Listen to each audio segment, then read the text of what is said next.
All right, for the second video for today, we covered combat actions, and I know that video probably is a little long, but we covered everything and we had our thoughts and opinions on it. But now we're going to cover damage and healing / recovery. We're going to find out how you take the damage. Apparently armor is supposed to be in this section. I hope it is. So we're going to find out how armor works. We're going to find out how you take damage and how you recover from the damage. Because, man, at first you're like, you get a lot of hit points, but then like, holy crap, you do a lot of damage with weapons. So let's find out about how all this works here right now, actually. Not used to not having a commercial. Yeah, you're not ready. Got to put that up there. But hey, yeah, in the meantime, go ahead. Please check the description of this video out. You can find the charity we support. You can find links to everything you'd ever want to know about Legion of Myth. Come talk to us on our Discord. And of course, you can figure out when Heathen Dog's doing video games or, donate money. We like money. Heathen Dog likes money. I like money. I actually paid Heathen Dog. Did you see that? I didn't check, but I like money. Yeah, there you go. He's got a surprise in his email. Woo-hoo. All right. So, all right, let's get to yeah. I'm actually remembering something. Man, these pills are working. No. All right.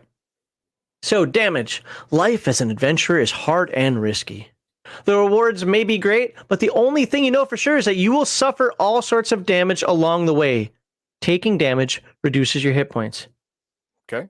This is actually a better paragraph than I think most people give it credit for. And I say that because one of the things I have a huge problem with the modern gamer is that they think they're supposed to win every fight. Is that they act like everybody's an adventurer. Adventuring is hard. It's meant to be hard. And 99% of people are freaking farmers, man. Blacksmiths, cobblers, whatever. They don't want to risk their lives. Yeah. Exactly, because there are very little times that a cobbler will kill himself making shoes, right? Very, very, very few things. And then it's like an act of God. So, they didn't want the idea that, every day their life is in imminent peril. That takes a special kind of dude. Oh, that's not me. Did I do that for the first episode? Did I put the little frame up there? Probably not. Oh man, how are people going to know there's deep dives? I think. All right, whatever. All right. Moving on here. Armor. Wearing leather, chainmail, or plate armor can protect your body from damage. Equipping or unequipping armor counts as an action. Don't do we already absolutely ridiculous. Like everyone has like a quick release on their armor, or everyone has stripper armor where it's held together by Velcro, right? Dude, we're playing Red Sonja RPG. There you go. Like one little strand and her entire outfit falls to the ground. No, man, no, that's ridiculous. Well, it's power armor. You walk into it. Yeah, even Iron Man took longer than 5 seconds to get into his armor. Right? in the original, yeah, it took a stretch to get in and out of his armor. Well, okay, out definitely, but in there's whatever. But it's definitely not one action in combat. Shut up. The armor you are wearing should be written down in the armor section on your character sheet and does not count towards your encumbrance. You can only wear one suit of armor at a time. Why? I can get in one per round, right? I know, right? I can just keep putting them on. Some armors can give you a bane on certain skill rolls or restrict your movement. By the way, we've quibbled over a bunch of stuff, especially if you've watched the previous video to this one. This is the only one that I'm shaking my head saying, this is ridiculous, and this has to be changed in later editions and will definitely be house ruled in any game that Hirai would possibly be in. Yeah. Because I'm not going to play in a game where the game master looks me in the eye and says to me, you can put on and take off plate mail armor in 10 seconds. So, Heathen Dog, you're woken up in the middle of the night and you hear the snarls and growls of something out in the wilderness there. What do? I put on my armor. You know why? Okay, your armor's on. What are you going to do for movement action? Oh, yeah, I got it on. Now I'm going to exit my tent because I didn't lock it, so I just moved through it. There you go, right? Oh, good catch, by the way. Yeah, no. All right, let's move on. If the damage from a melee attack is completely negated, the attacking weapon itself suffers damage. And oh, wait, hold on. I missed a sentence here. When you take damage from a physical attack, subtract the armor rating from the damage. Okay, so let's just say my armor is 10, and your weapon, roll me 2d8 if you've got 2d8 there. I'll roll 3d6 because I have 3d6. That's fine. Oh wow, 15. I did really well. Okay, so I said, would I say armor was 10? Because I like nice numbers. Okay, so my armor is 10. You did 15 damage. Well, so whenever you take damage from physical attack, subtract the armor rating from the damage. So that's 15 minus 10 is 5. If the damage from a melee attack is completely negated, it was not. The attacking weapon itself suffers the damage instead, which might break your weapon. Oh, wow. Okay. That is... I don't know. I don't know if I like that. It seems an unnecessary complication, but we should keep going.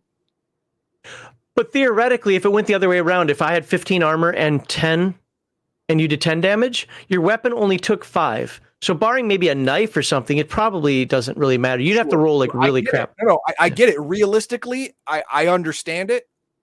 It's just I don't know if if a rule like that is actually necessary for gameplay. But again, we're barely into this, so let's keep going.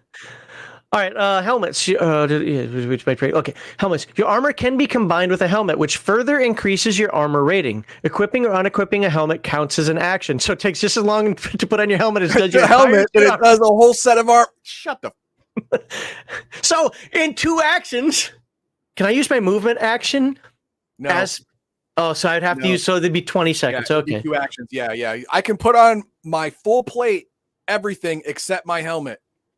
In 10 seconds. That helmet, it's going to take another 10 seconds. That's crazy. Well, it's uncomfortable. This strap, as we all know, this strap is the hardest, right? It's that chin strap. You can't see it. Oh, damn it. Yep, that's what it is. I got you, game. I got you. Helmets can also give you a bane when using certain skills. All right. Death. Dun, dun, dun. If your hit point reaches 0, you drop to the ground and risk dying. So 0 isn't death yet. It's dying. Risk, not even dying. It's risk of dying. You cannot move or perform any actions except trying to rally. So this is very close to the broken rule from the other Year Zero engine games. Death roll. On your turn in each subsequent round, you must make a death roll. A roll against your con. The death roll cannot be pushed if that optional roll is used. Record the results of your death rolls on your character sheet. After 3 successful death rolls, you recover d6 hit points and stop making death rolls. After 3 failed death rolls,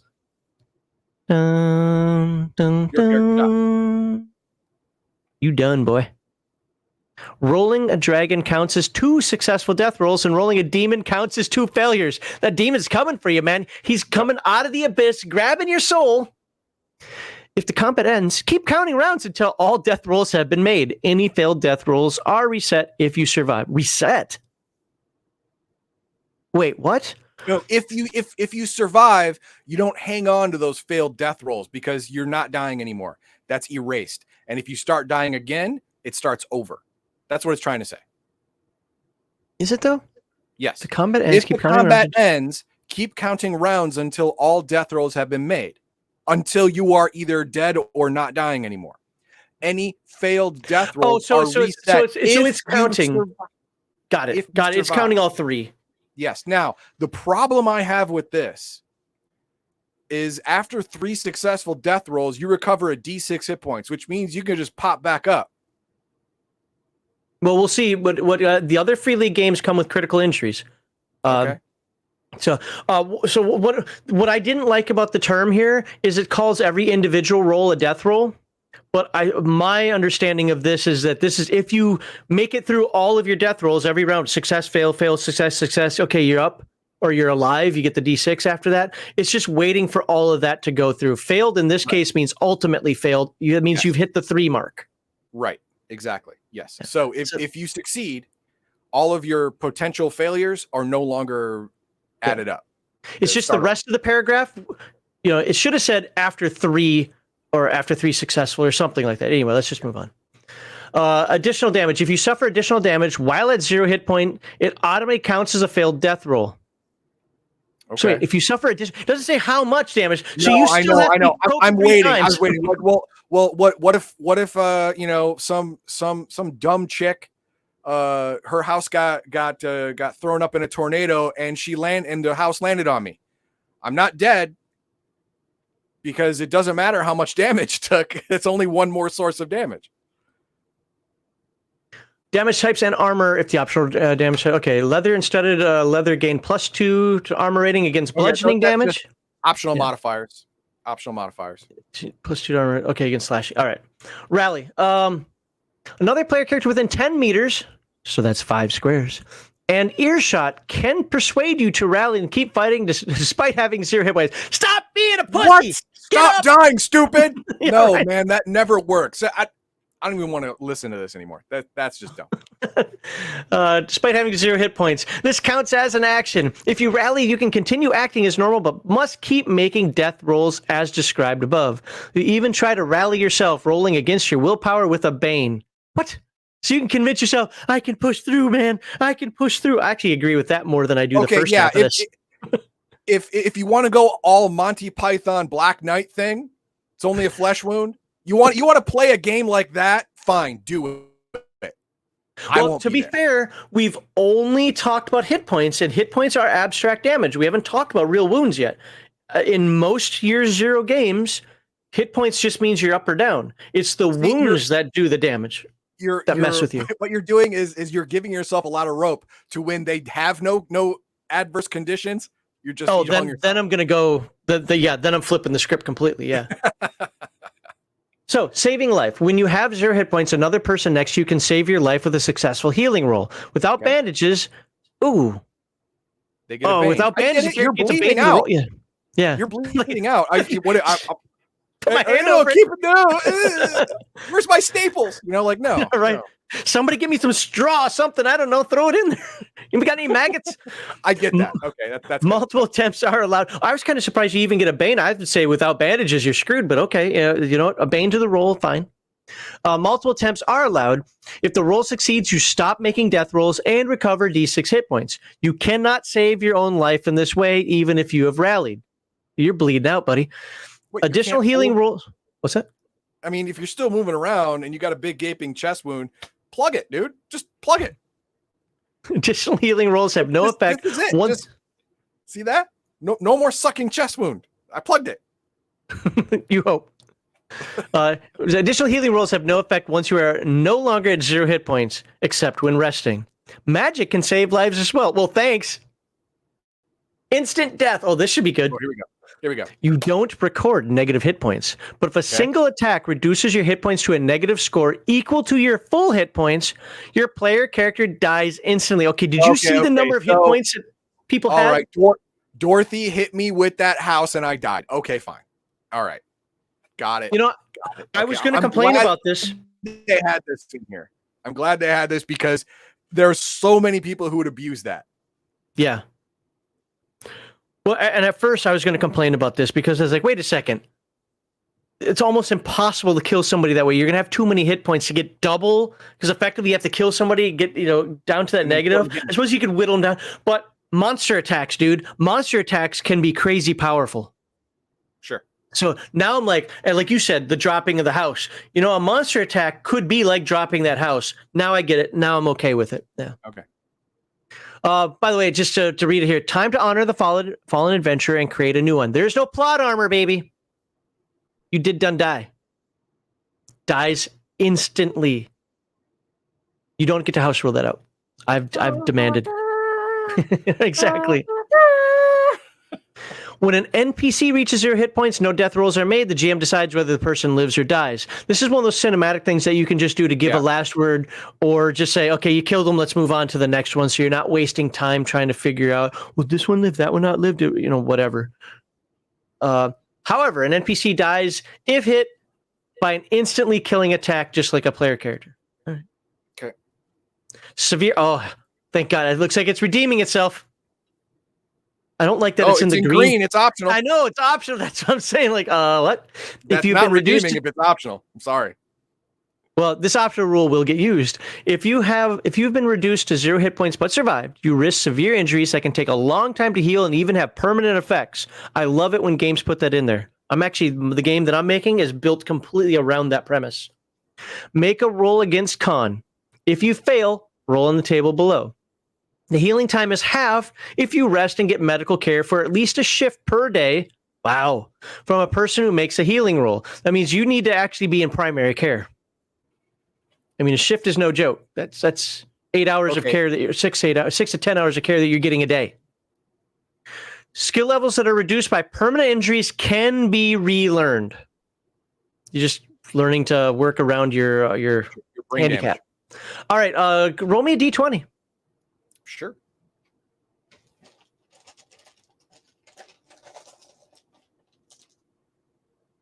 Okay.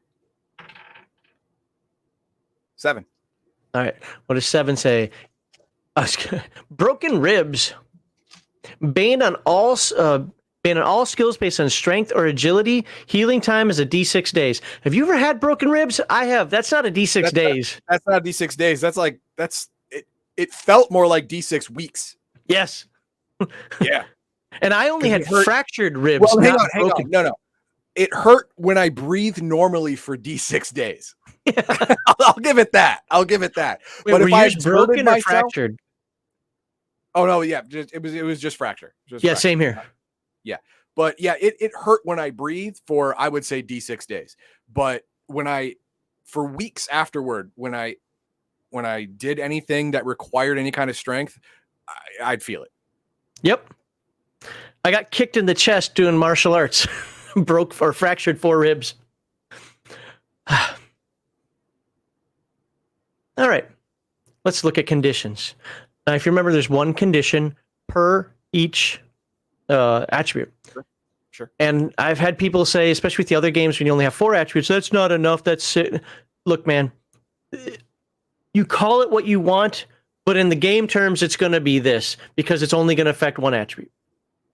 So in this game, you can suffer 6 different conditions. Each condition gives you a bane on all rolls against a certain attribute and skill rolls based on that attribute. And we kind of talked about that in the first episode.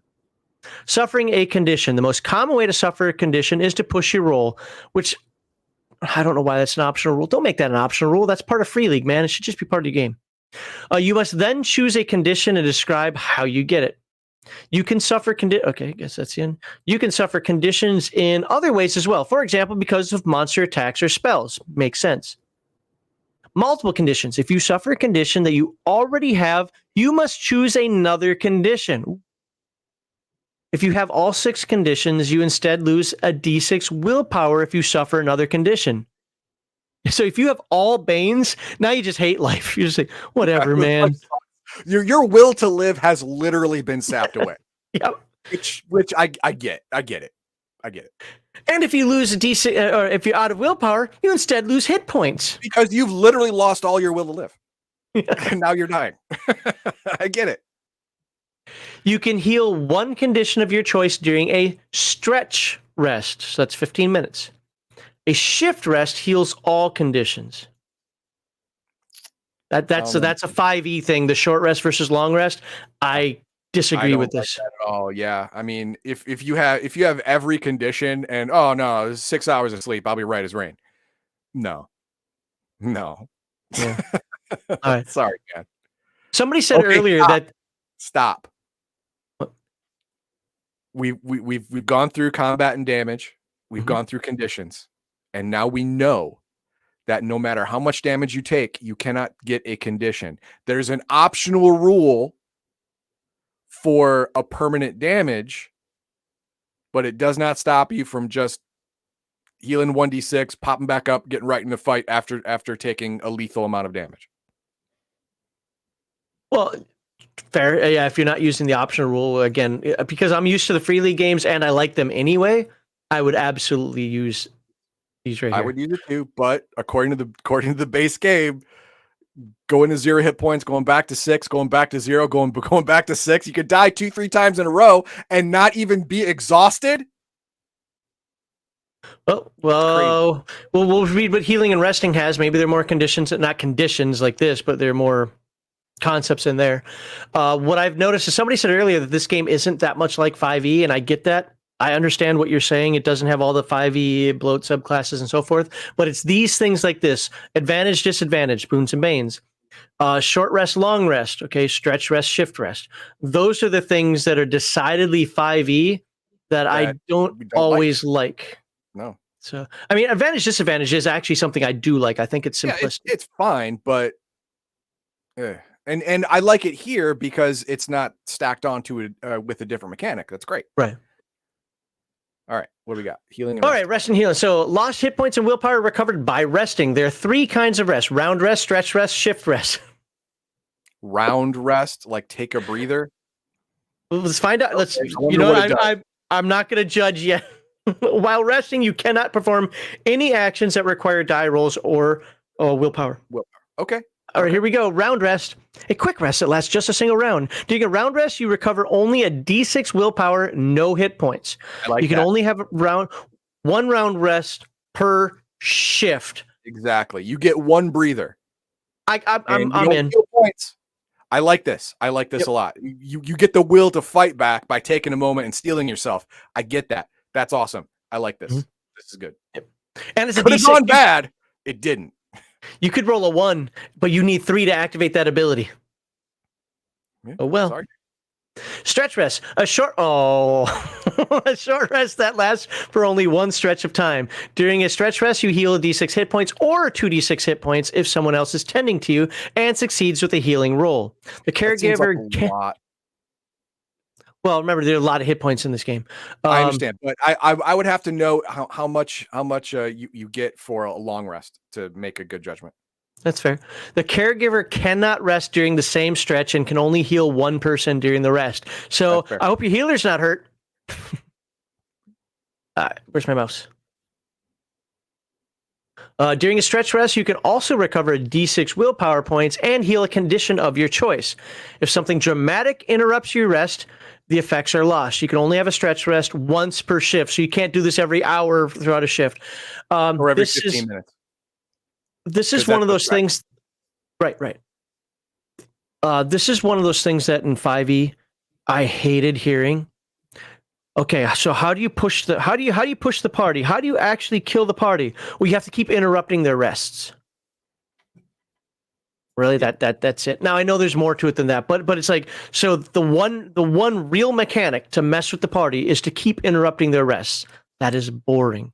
So it really pisses off the players. Yes, because that's a feature that's baked into the game that they're counting on. Yeah. Shift rest. A shift rest lasts 1 full shift of time. It can only take place in a safe location where there are no enemies nearby. During a shift rest, you recover all of your lost hit points and willpower and heal all conditions. You're right as rain, except for if you use the optional rules for those wounds. You have to use those optional wounding rules. You have to. If a shift rest is interrupted by combat or hard work, it has no effect. This is 5e nonsense. That is ridiculous. I died. I got to 0. I failed 2 death rolls, but happened to make 3, the last 3, and I got 1 hit point. 6 hours later, I'm right as rain. 6 hours later, right as rain, brother. Yeah. Good to go. This is a construct of modern gaming. It's not a Dragonbane issue necessarily, although they didn't have to conform to it. It is a construct of modern gaming that I don't like. Heathen Dog and I talked about it last week with training or a week before, whatever it was, in training. Neither of us agree with the concept that you can be a 20-year-old level 20 character. No. Things take time. Healing one of the biggest issues of old school like D&D was you would go into a dungeon for a night and then be recovering for 2 to 3 weeks. And then you'd go back to the dungeon for another night and be recovering for 2 to 3 weeks. Like these things aren't just supposed to be computer games where you go from one encounter to the next encounter, save game to the next encounter. But that is exactly what Coco said. It's like a computer game. Yeah, it is like a computer game, which it's upsetting.